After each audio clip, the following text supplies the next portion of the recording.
بردنگ تلیلی و تپاندنا گلارا نمایشا در چونا کچین پیشمرگین فرماندا شنگال جخولک سربازی که 137 کچا پشتکداری تیدا کربو اپریوه چو. ماوه خوله 45 روش بونو تیدا وانین پراکتیکی و تیوری جفرگی ها پلنگین زیروانی ورگرتینه.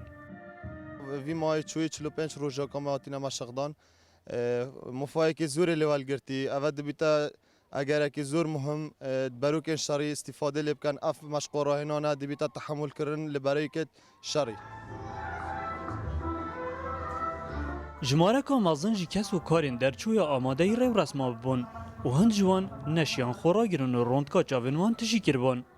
هیدیا ما او افجی کچو همو داکو خشکن دینا. وبدما كي زو او شنو كم دافع شرفنا مساخب بكين ملي خب براي خب بيج مرقا شنا بيشا سانغري ان شاء الله يسر كافي کچین در چوی جخوله هست بخوشیه که مازند کرد و ایدی پاراستنا خلق و آخا کردستانه برکی خود زانن.